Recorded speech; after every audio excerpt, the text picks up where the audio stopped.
निकाय चुनाव पर कोर्ट का फैसला आते ही बुरी तरह फंस गई यूपी की योगी सरकार। ओबीसी आरक्षण के बिना कराया चुनाव तो हो जाएगी किरकिरी, और चुनाव में की देरी तो भी उठ खड़े होंगे कई सवाल।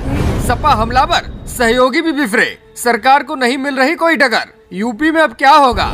अपने ही बुरे जाल में फंस गई सरकार। ओबीसी आरक्षण में लापरवाही पर कोर्ट ने फटकारा भी। यूपी में निकाय चुनाव की खिचड़ी पकते पकते इतना समय लग जाएगा, न तो सरकार ही समझ पाई और न ही विपक्ष। पहले तो सरकार ने नियमों को ताक पर रखकर मनमाना ओबीसी आरक्षण लागू कर दिया और सोचा कि सरकार जो चाहेगी कर लेगी, लेकिन ऐसा हो न सका। हाईकोर्ट की लखनऊ बेंच ने जब निकाय चुनाव आरक्षण को लेकर फैसला सुनाया और अधिसूचना जारी करने से रोक हटाई, तो सरकार बुरी तरह फंसती दिख रही है।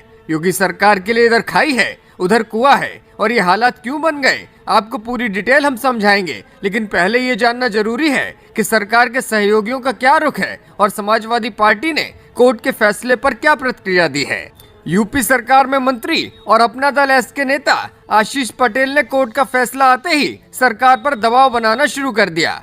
पिछड़ों की राजनीति करने वाली पार्टी अपना दल के लिए कोर्ट का फैसला चौंकाने वाला साबित हुआ है। कोर्ट के फैसले के मुताबिक अगर ओबीसी आरक्षण को किनारे रखकर सीटों को सामान्य घोषित करके जल्द चुनाव कराया जा सकता है। ऐसे में अपना दल एस ने साफ साफ कह दिया है कि हम बिना ओबीसी आरक्षण के निकाय चुनाव कतई नहीं होने देंगे और कोर्ट के फैसले को सुप्रीम कोर्ट में चुनौती देंगे। इसके साथ ही समाजवादी पार्टी की ओर से भी कड़ी प्रतिक्रिया सामने आई है। सपा के ट्विटर अकाउंट से लिखा गया, पिछड़ा विरोधी भाजपा का असली चेहरा आज सामने आ गया है। भाजपा यादव विरोधी तो थी ही, भाजपा ने कुर्मी, कोयरी, लुहार, भुर्जी, कश्यप, निषाद, मल्लाह, गोंड, धुरिया, नाई, तेली, मौर्य, शाक्य, कुशवाहा समेत सभी अन्य पिछड़ा वर्ग को सबको धोखा दिया है।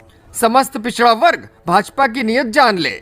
आइए अब आपको समझाते हैं कि भाजपा के लिए कोर्ट का फैसला गले की फांस कैसे बन सकता है। दरअसल कोर्ट ने गेंद सरकार के पाले में डाल दी है। सरकार को जल्द चुनाव कराने के निर्देश ये कहते हुए दिए हैं कि बिना ओबीसी आरक्षण के ही चुनाव करा दिए जाएं।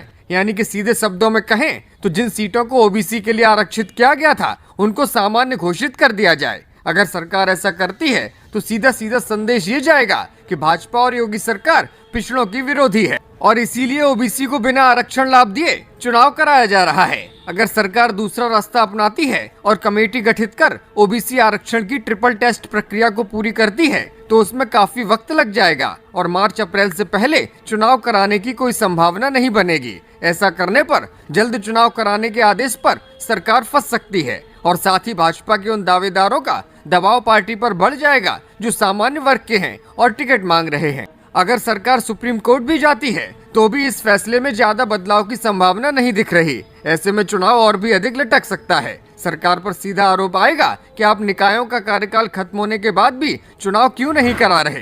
कुल मिलाकर हर परिस्थिति में सरकार फंसती दिख रही है। सरकार अगर 6 महीने पहले ही नियमों का पालन करके ओबीसी आरक्षण की प्रक्रिया को अपनाती तो ये रायता नहीं फैलता, लेकिन सरकार की मनमानी ने निकाय चुनावों की प्रक्रिया को बुरी तरह फंसा दिया है। आप क्या सोचते हैं? कमेंट करके हमें जरूर बताइए।